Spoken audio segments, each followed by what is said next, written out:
Welcome into the Ben Burnett Show. My name is Ben Burnett. My guest today is my longtime friend and mayor of Woodstock, Michael Caldwell. Michael, welcome. Thank you, my friend. I'm honored to be here and been looking forward to it. It's been a long time coming. You got kind of twangy. Have you been watching like LSU? I got twangy. Have you been watching LSU recruiting videos? I have not. It comes and goes. I grew up in the South, but I grew up kind of all over. So. Well, I'm glad to have you. So I met Michael several years ago when he was considering, I don't think you had qualified, but you were considering running for a state Senate seat, which you did run for. Yes, sir. So I have known you for 3 or 4 Yeah, it would have been probably 19 that you and I met. Probably early 19. And so you have... I'll give you a couple minutes to unpack, but so for those of you at home, Michael sat in the legislature for not a decade, but close. 8 years. 8 years. Probably seemed like 30. My hairline was stronger at the start. and prior to that, but you're a lifelong Woodstock guy. Yeah, so I kind of grew up all over. I was born in Michigan. We lived in California, Texas, North Carolina, Georgia. Lived in 3 separate houses, 2 doors down from each other in Georgia. Moved away, would come back, liked the neighborhood. But I grew up in Woodstock. I did middle and high school in Woodstock. Where'd you go to high school? Etowah. Oh, that was like one of the originals. Yeah, it's old school high school. And I married my high school sweetheart, and so it's home. It's certainly home. When you, one of the things that I like about you is that there are, and we'll come back to it, but there are people who like to be somebody and there are people who like to do something. And there are only 2 types of people in public office. But privately, I'm one of them. There are a handful of people that you find that have bought and sold companies at early ages. And I think that while there's a lot of what I would call last chance money in public service, is people who have just sat here and done it forever and never it's like their entire identity. It's not yours. It's probably become a lot more since you've become the mayor of Woodstock, but I don't think it's necessarily like, look, nobody's getting rich in public service if you're doing it right. I have yet to find the money in public service. Talk about, from Etowah High School, you went to Kennesaw. I did. Go Owls. What did you major in? I was a finance major. I got my 4-year finance degree in 2 years and 6 months. Took a lot of 24-hour semesters and a lot of summer semesters, and I wish somebody had told me I had a job to look forward to at the end of it. Was there any reason why you chose to run through it that quick? Yeah, I was. So I actually ran for office the first time while I was in college.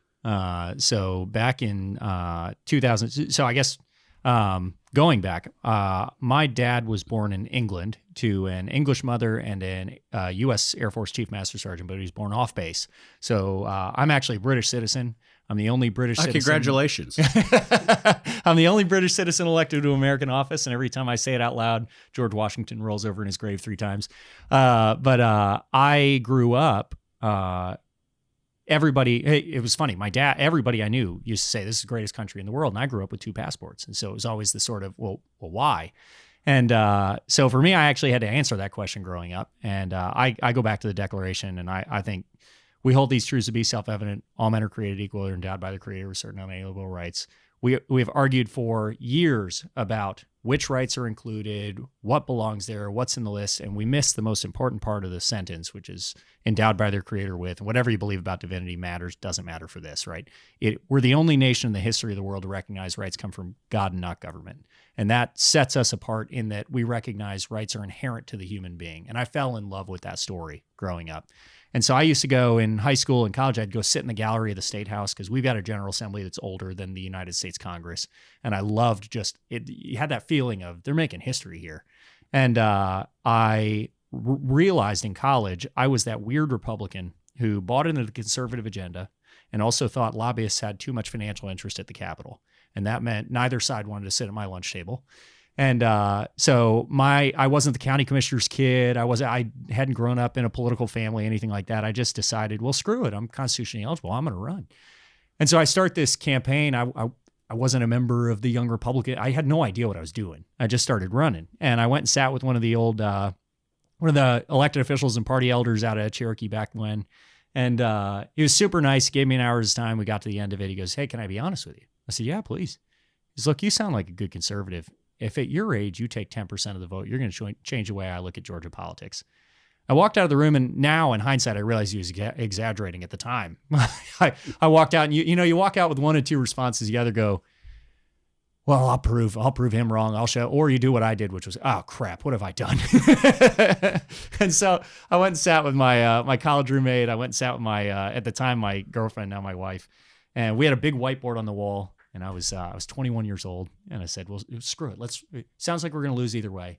Let's write up what the perfect office and campaign would look like to us. And if it's exciting enough, we'll run it. If it's not, then we'll just decide that this doesn't work and we'll go do something else." And what was it? So we wrote up stuff like I was the first legislator in Georgia to refuse lobbyists money before or after getting elected in the form of gifts, campaign checks, lunches, whatever. I don't believe in war chests, so I send all my money back to my donors at the end of every cycle. You've gotten a check back from me. I did, and so you guys know, I usually will declare, but I don't know if anybody outside of you and your family wrote you a max check, but I did. Well, and thank you. And I can assure you there was special interest money in there. So it was you taking it by proxy. I do my best, Ben. I do my best. We wrote up stuff like the state will tell you how I voted on any measure during my time in the legislature, wouldn't tell you why. So I did a write-up on every vote I ever cast. I do. I've poked at you on some of them. Yes, you have. And that was the point of them. We live tweeted them. And so we were trying to figure out how do we change the game before we ever get down there. And so we wrote all this stuff up on the board. We went, crap, it's kind of exciting. Yeah, let's do it. Ran that race in 2010. I didn't win, but I didn't take 10% of the vote. I took 46% of the vote. I lost by a 400 vote delta. And if I could have swayed 200 people, we would have won that year. And I was done. I thought, okay, it was an exciting adventure. Went and got my career started, got married, and then 2 years later realized I was just as frustrated about it as I was 2 years prior. So I ran again. I knocked on 17,000 doors that year in 2012. My opponent outspent me 10-1, six figures to my 16 grand. And we won with 55% that year. There's a lesson there if you are interested, because it gets to a place where it is awfully hard to do it without special interest money as you go. Oh, yeah. Higher, further, farther. And I don't know that it's not that you're sitting there taking it, but there's plenty of people as you've run races that are invested in your success for one reason or another, or that they don't like your opponent. Sure. So when you win at 56% of the vote and you spent $16,000, yard signs, maybe some mail. Maybe a little. Yeah, I think we had 2.5 mailers. We couldn't afford to get the third one all the way out. So I always tell everybody, if you are willing to knock on doors and you are willing to run in the right race, it is the only thing that matters. Elections are won on doorsteps. I'm 100% a believer. And I know I've heard you on this podcast talk about how you love doorsteps. I do not like knocking on doors. But now, to be fair, I ran the first time in 2010 and then got elected in 2012 in that primary. And that was back before they moved the primaries to May. Right. Those were July 31st primaries. And there's very little that sucks worse in the world than being in Metro Atlanta on July 31st, knocking on doors for the whole day, or begging a volunteer to go do it for you. But we got out there and we knocked, and I literally wore through a pair of tennis shoes, knocking on doors, and it was an adventure. If you're in downtown Alpharetta and you like seafood, you need to go see my friends Travis and Andy at Chiringa. And if you are making vacation plans this spring or summer, you need to go down to 30A, my buddies at Grayton Beach, and the sister restaurant Chiringa. Get yourself a frosé. There's nothing better. What are you proud of in your time in the legislature? And I want to spend more time here because my audience in the state of Georgia, we will get to your local stuff. Sure. But to me, when you finish, you said something that I want to come back to. You said you were immensely frustrated after you lost. You were just as frustrated as you were then. After spending 8 years in the legislature, are you more frustrated with it now than you were then? That's a great question. The answer is yes and no. I'm frustrated for different reasons coming out after 8 years. You know what I was really excited to learn down there and you can take this for genuine or not. I'm not down there anymore, so I can say whatever I want now. I was so excited to get down there and learn in the state legislature, the dramatic majority of people in that building are there for exactly the right reasons. They ran for office. They want to make a difference. They're trying to make it matter for home. And the challenge is we've got the third largest legislature in the United States. So we got 236 members across both bodies. So 180 House members, 56 senators. And I guess side note, we also spend the least amount on our legislature in the United States. And we have the third largest legislature in the United States.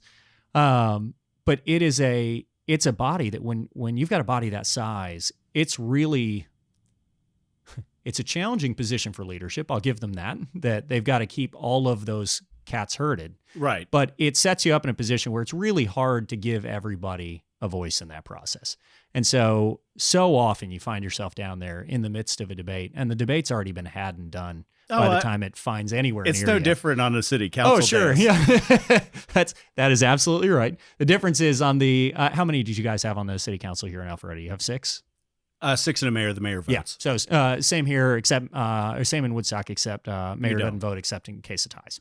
And so the benefit is when you're trying to consensus build, typically you can loop 6 people at least into the hey, we're having a conversation. Down to the Capitol, by the time you'd heard it, it had already happened, and so that became frustrating through the process. But I mean, like they call you backbencher for a reason. Yeah. There's a lot of people that go work. Well, in your time down there, what is the thing that you were the most proud of? I had a couple of things I was really proud of. Over the course of 8 years, we worked on a lot. And honestly, just Georgia in general changed a lot over the course of those 8 years from 2013 to 2021. But I still hold the record for the most law repealed of any legislator in Georgia history. And I'm pretty proud of that. That was fun. Liberal Hans is over there. He loves resolutions, and I got to I was the vice chair of the Code Revision Committee, and I chaired the repeal subcommittee on there. And our job was just digging through code and finding old obsolete code and pulling it off the books. And I mean, our law dates back prior to statehood. Our law started as colonial code. We still have something like 25 or 30 pages of code on the books even today that governs rice production in Georgia. Ask me how many rice plantations have ever existed in Georgia. I would guess 1. That'd be 0. 0. I was off by 1. They had a real good concept for one in England when they were writing the code, and they got here and realized, it doesn't grow here. Yeah. So I loved that, but I think my favorite thing, and the thing that I always get, the one thing that when I'm walking around the district and people ask me about, hey, what'd you get done down there? I was a big part of the movement to get breweries legalized to sell beer in breweries here in Georgia. And that was an awesome bill, not just because I'm a craft beer guy and I love Georgia beer, but because we created 12,000 jobs out of that bill. And when I say we, I mean the entrepreneurs that we let loose. It was a perfect example of government getting out of the way. We didn't do anything. All we did was say, you can do your job. And all of a sudden we went from 20 some odd breweries to almost 200 in 10 months after the passing of that bill. And that was a really neat opportunity to watch the private sector go build the way that, the way we like to preach they will, if government will just get out of the way. And it was a great example of government being in the way without a rational reason for being there. And so I was really proud of that one. That was a fun one. That's the in my office at the city now. That's the one piece from the legislature I have framed on the wall is the original resolution with all the signatures on it for the beer bill. Very neat. When you ran idealistically on term limits. You have called me a true believer before, and I wear that badge with honor, my friend. Well, and there's nothing wrong with it most of the time. The people That's a fair assessment. And you're talking to a one-term city council member. So I didn't do that to myself, but I don't necessarily disagree with you. I don't know if I'd pigeonhole myself there. I feel a lot less strongly about it at the local level. I don't know what the elections look like in Alpharetta. I can tell you in Woodstock, we've got 36,000 people in our city, and the most that have ever voted is 1,800 ever. Yeah. And so the ability to fire a mayor is a lot easier than the ability to fire a state rep. I will tell you, I think for continuity and keeping in purpose, most local cities around in Fulton, North Fulton have them. And so Have term limits? they do. Really? It's 12 years for a council member, and it's 2 terms for a mayor. And Okay. I think it's really healthy because it is the true believer Mm-hmm. aspect of it. And let's be honest, like, you've sat there now for a couple months. I'm not going to sit here and say anybody can do it, but I'm not going to say that it's only me. Sure. No, I agree with that. I absolutely agree with that. There's 200 people you could drop in that chair, send them a Right. training course, and like, they may not have vision, but they're not good. They know how to sign their name.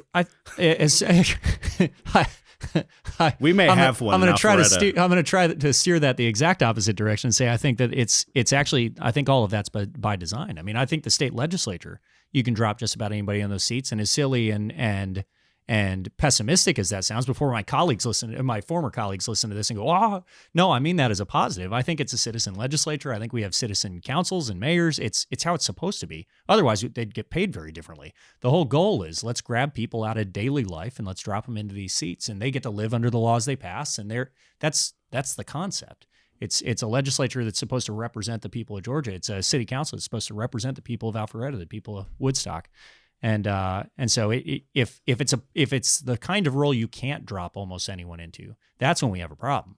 That means we've got we are establishing a type of role that doesn't fit the average Georgian, and that's a path destined for a very different result. When you make the decision after 8 years to run for the Senate, did you feel in conflict with your term limits pledge? No. And part of that was, and you can go back to 2010 when I started that term limits pledge and look at. I won't. But. Yeah, I don't blame you. I was very intentional about I will not sit in the House seat, and the reason for that is my term limits. The reason I think term limits are so important is it removes incumbency advantage. And as you saw in 2020, I did not walk into that state Senate race with incumbency advantage. No.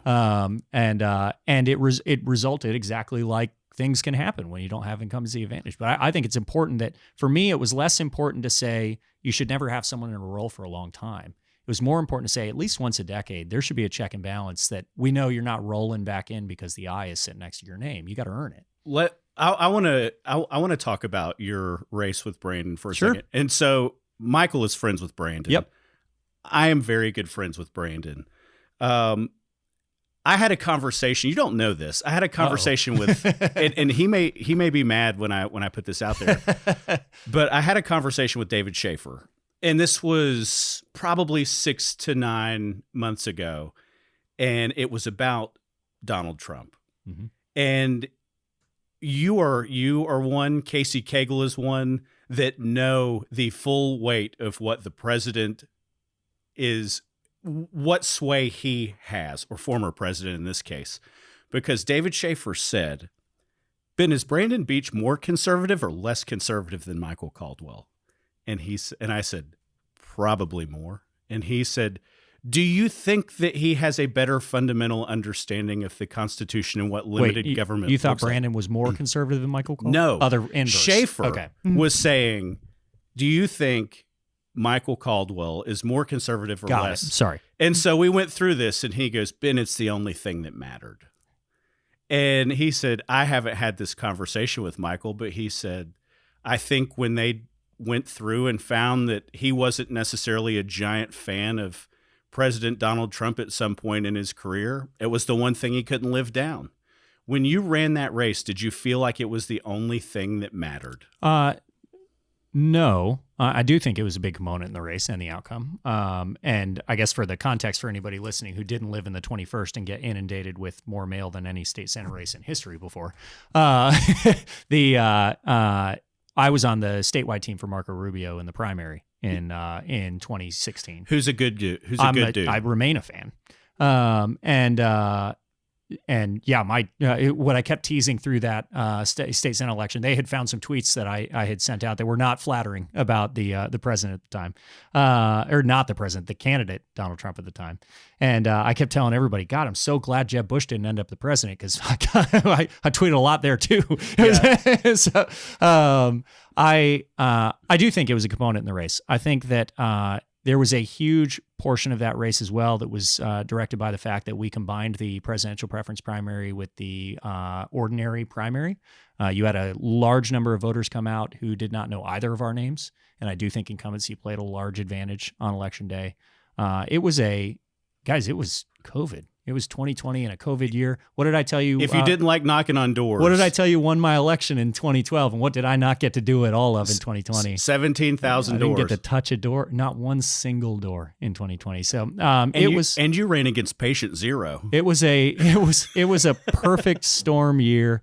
I don't know. I'm a firm believer in Providence. I think what was supposed to happen did, but it was an adventure getting there. As you said, Brandon and I are on fine terms. It was a heck of an election. I learned a lot about elections that year too. And coming out of 8 years in the state house, you start to think you've got a pretty good feel for politics, and then you get thrown into a race where the amount of money spent between both sides and everybody else that poured money into that race, it was one of the most expensive races in Georgia legislative history. And that was not what we had signed up for. No. Brandon was running for Congress, and we were going to take a shot at the Senate race, and we went 11 months with that unopposed. And it was, I don't know how to describe it other than it was an adventure, and I learned a lot. I remember it was shortly thereafter. It was probably 2 or 3 days after, and I was like, dude, heal, get better, because the talent pool that is out there that likes this at all, like plenty of people will watch. Plenty. It's a spectator sport. People will watch. And the amount of talent that's out there, there's just less than a handful. And you can have, I don't care where you are, you can have bad council members in it or commissioners. They're still the only person sometimes that was like, I'll do it. And sometimes you have to live with that too.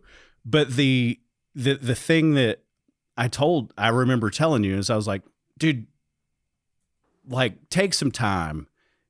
I promise you 110%.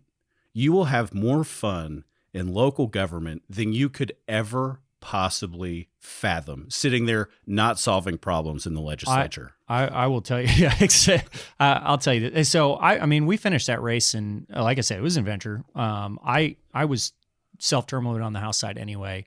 I was ready to go get back to full-time private sector. I did for a couple of years. I didn't have any intention of running for office again.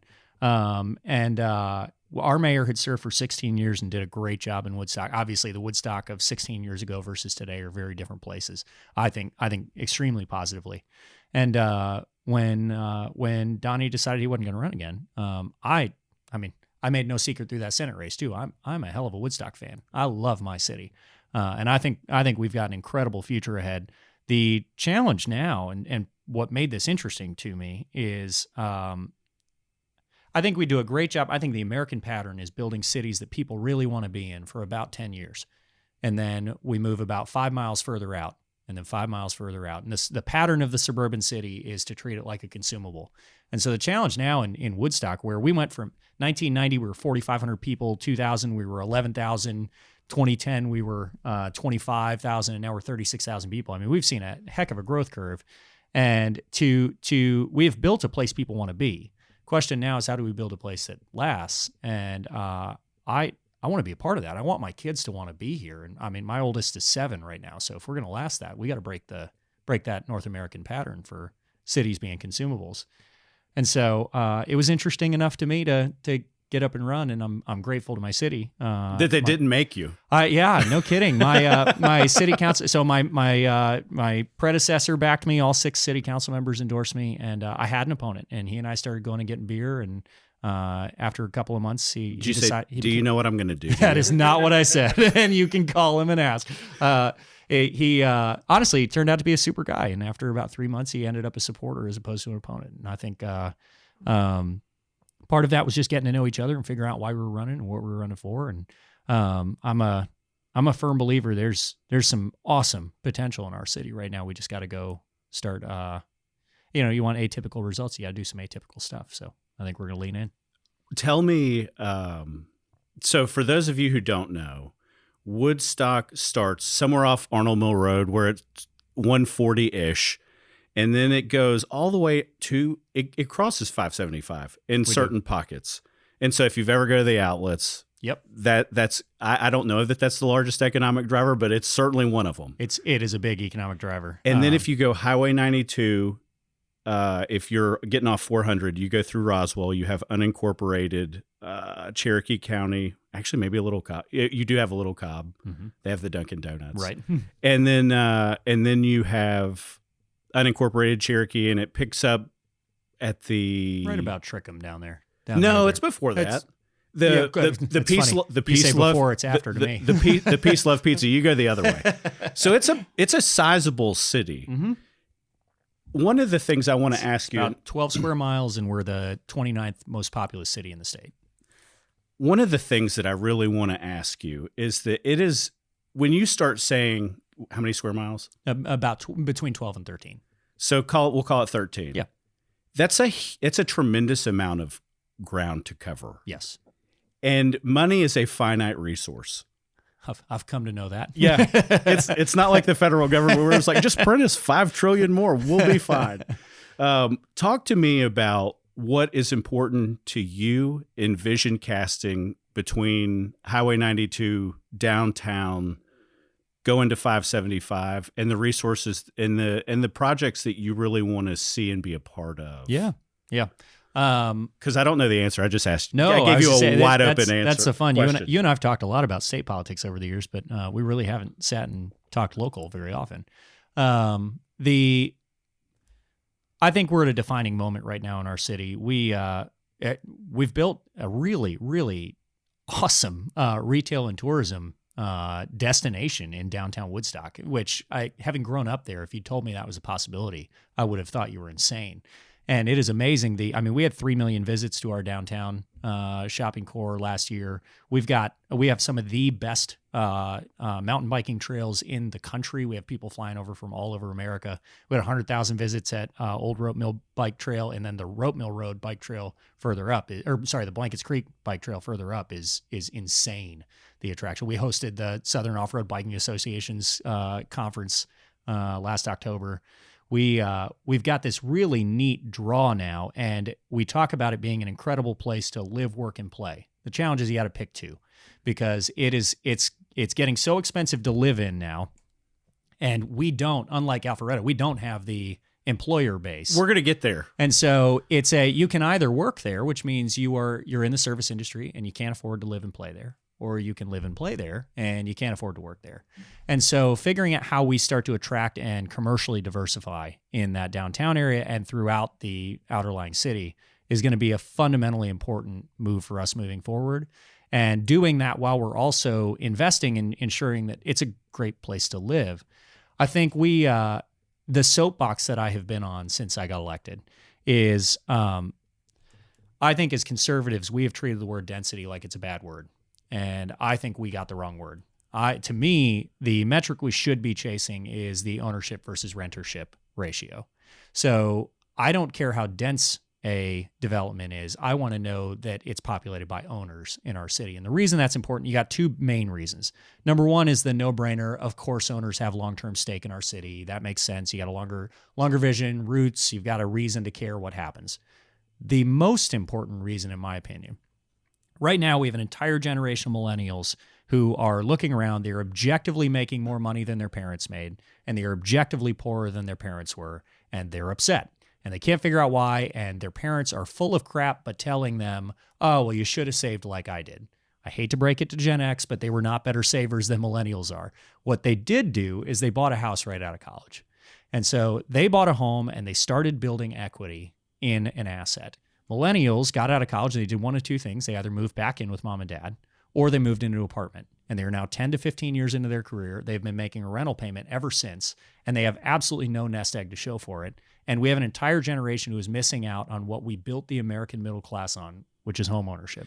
Well, let me ask you a question then, oh great conservative Michael Caldwell. What business is it at any level of politics that you're defining where your constituents live? Because if I am 24 and I want to live in Woodstock and I want to live in an apartment, who the hell are you to tell me no. Yeah, I think that is exactly where local government comes into the mix, is determining what a community looks like moving forward, and how that community structures for the long-term health of the community. So I think that it is part of the feature, not bug, as to why I'm easy to fire. Because if I get it wrong, then 4 years from now, I'll find out. I'll say it not in another way. I don't disagree with your comment on face value. I've owned a house for a while. Yep. And I have seen it be worth twice as much money as I paid for it. Right. And so I cannot disagree with the fact there, but I also have the ability to have seen Avalon, right, and the city center in Alpharetta. And there are people who live in both of those that pay $4,000 a month. They're not young.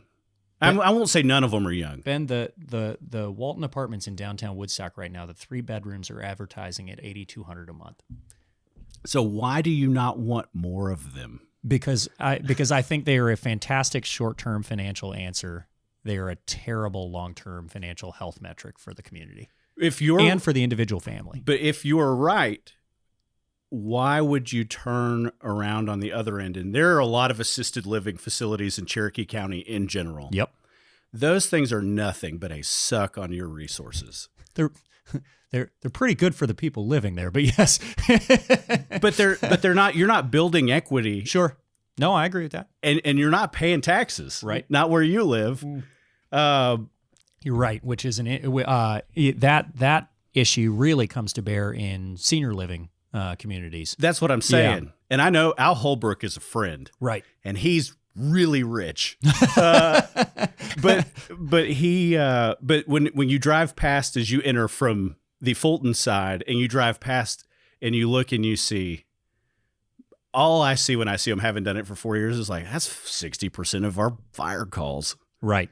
And when you start rolling trucks out there, it's unbelievably expensive. I think that the biggest problem, and it's not you guys, it's everywhere in, North Fulton, Cherokee. Oh yeah. Look, what we're describing right now these are not individual municipality issues, but they're issues that if they're not getting fixed at this level, will not get fixed. And so this isn't some great American problem that Woodstock on its own is going to fix.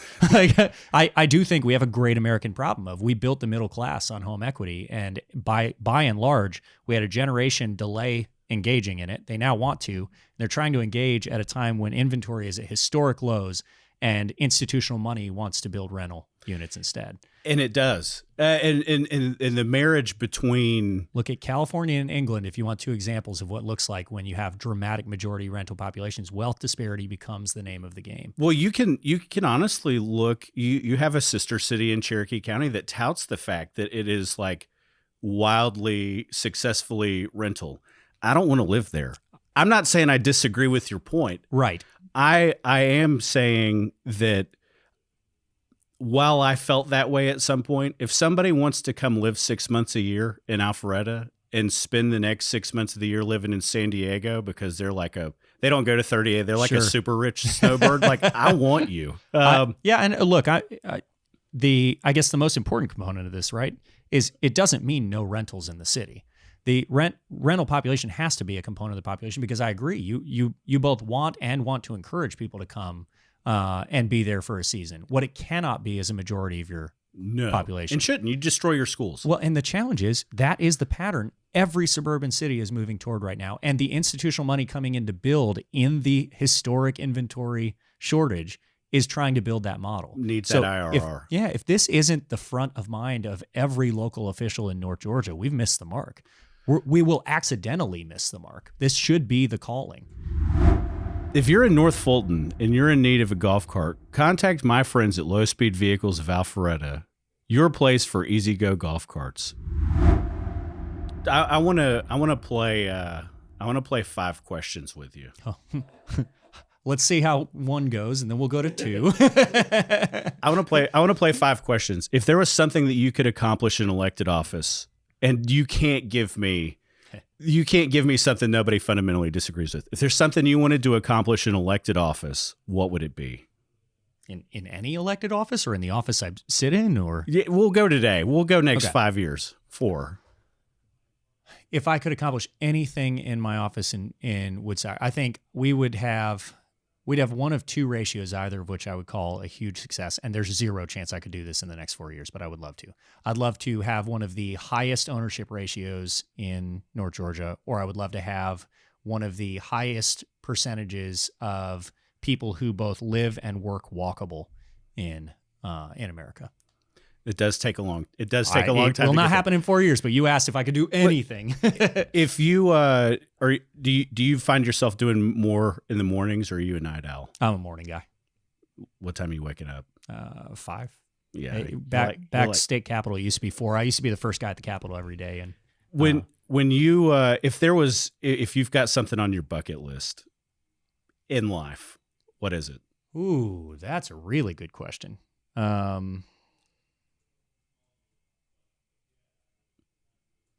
He's stone cold. Yeah, he had an answer for everything until I started punching him in the mouth and asking him 5 questions. No, I think so. I climbed Mount Kilimanjaro. That was on bucket list, and that was a lot of fun. My knee jerk is to tell you I'd meet Taylor Swift, but I'm so confident I'd be a bumbling idiot and not know what to say. It's one of those meet your heroes problems I don't want to actually do. Dude, I think that's easy. You going to answer my bucket list for me? We'll keep going. I'm just saying, I don't think that's that hard. Oh yeah. So you want to meet Taylor Swift? We'll go ahead and just assume I'll take that. That one's checked off the list. If you could, where's your favorite place to eat in Woodstock? My regular is Salt. Lately, I think my favorite has been a brand new spot called Public. It's really good. Like a counter quick serve sandwiches, super neat. Walk in, grab a sandwich. Lunchy? Yeah, really good. Last trip you took? The last trip I took was to Orlando. My wife and kids and I went down to Disney. Okay, last good trip. I'm a big Disney fan, man. So I will say, Katie and I had annual passes to Disney World for 6 years before we had kids, and then I found kids fundamentally changed Disney World. It was far more fun. But prior. But last good trip would have been right before COVID. We went back to Britain. So we did. We took my business partner and his wife. We went and did London, did Braintree, where my family is. We did, and then we did about a week up in Scotland. Did the Highlands. That sounds way better than Disney. That was a good trip. No, if you had somewhere you could go, where's one place you haven't been that you want to check off the list? Australia. Yeah, I have yet to do Australia. Well, you can go stay for a year if you're a British citizen. I think right now with all the actually you have to stay for a year. you can't stay for a year. Well, man, the last thing I want to ask you about, and this has really happened since I stopped public service, but inflationary numbers are combined with the cost of building materials. One more reason we need people building equity. They are very high, and that's neither here nor there with equity. I'd rather have a commercial digest than a residential one. When you look, one of the things that I've heard you say is your millage rate rollback. I don't know that you can continue to do that. Yeah, no, and I don't. I know that that's something that people like to tout as elected officials. Did you know that your constituents don't care? I think they like the sidewalk. Half of what I agree with that, and I will tell you, I think half of what measures us is when we're doing what we actually believe and think is right, even when they don't care. But I say that half related to this because I don't disagree with you. I think inflation is going to make that increasingly difficult to do. And so for those of you who aren't tied into the inside baseball here, we roll our millage. We have for the last, I say we. Well, tell me what a millage rate is. So millage rate is the rate at which you're paying property tax. And as your property value increases and the millage rate stays static, the government is actually benefiting in a higher amount because they're getting a larger check from you, regardless of the fact that you don't actually have more money in your pocket. Woodstock for the last 5 years has rolled that millage rate down to a lower percentage each year in order to accommodate a net neutral year over year. I think it's good practice. I still believe that. I agree with you. I think as inflation increases, that the buying power of a dollar is less. And it makes it significantly more difficult to run the existing city services without accounting for that. So I'm not telling you I think that's infinitely sustainable. Well, it's not, especially if you're going to go to the market and build parks. I agree. And or, I think or roads, or maintaining sewer, or investing in city centers, or all kinds of huge things that we have coming. I would tell you this, and this is the part where I know you love, like, this is where true believer. I would sit there with 100% confidence at the end of your dais. You meet Mondays. Yes. I would tell you every week you were wrong. I genuinely count on my council to do that. And I have a few members who are more than happy to do it. And I would say people live here. If you want to walk to work, it costs money. If you want to replace a bridge or a culvert or stormwater issues, nothing is free. If you want to build $50 million worth of parks, I agree with all of that, and I'm not arguing that. And you're not firing cops. I'm not no, we are not. I agree with all of that, and I'm not arguing that the static millage rate as it sits is always the right answer. Sometimes it's too high. I think at the end of the day, that conversation should be a public one, and it should be a conversation had with the public. It shouldn't be a backdoor increase that happens on them just because their artificial number looks higher this year. When you have that public conversation and you tell them what you want to do you know how many people are going to show up and tell you not to? Believe me. Zero. The same number new, of but not new. the same number of rice plantations. But then it's if we're going to talk about true believer, I am a true believer in transparency. I think the more often we can make the information available, whether or not it's leveraged, that is the calling. So if we can make it available to the public, it is up to them to do with what they will. But I want to make sure that we are never intentionally or inadvertently hiding behind any of it.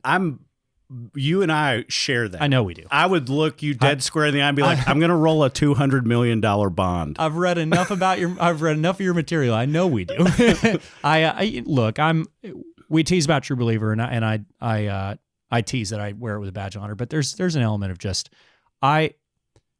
you and I we're entrepreneurs outside of this. We've made our money. This is not I'm not in office because I want a title. I'm not in office.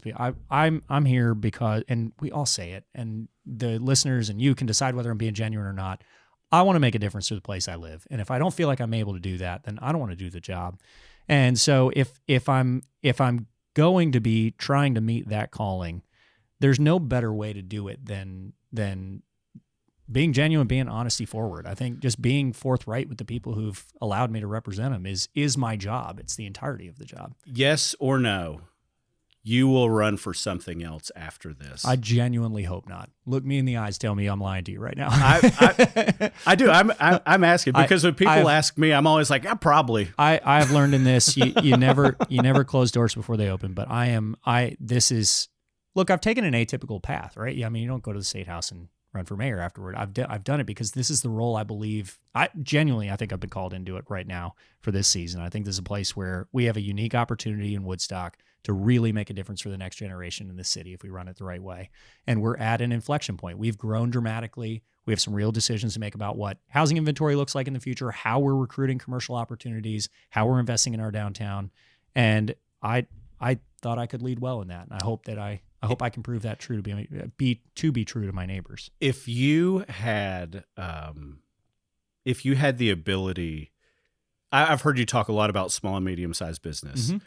but when the Fortune 500 company looks you in the eye, and I'm not saying that this is happening because I don't know. Sure. Do you have the ability to say, we're fine if you pick somewhere else? Or does it become like the irresistible thing that somebody finally, it's easy to say we don't want that when we don't have it. Sure. No, that makes sense. But if yeah, I hear what you're asking. If Raymond James, are you kidding? If Goldman Sachs is like Woodstock, did they make you nervous? They don't make me nervous. I think the only honest way to answer that question is there's no way to answer that question, right? I mean, it all comes down to the individual deal and who's trying to come in and how it matches the character of the community. So if it is a company that can come in and provide the kinds of things we're looking for, which is walkable work.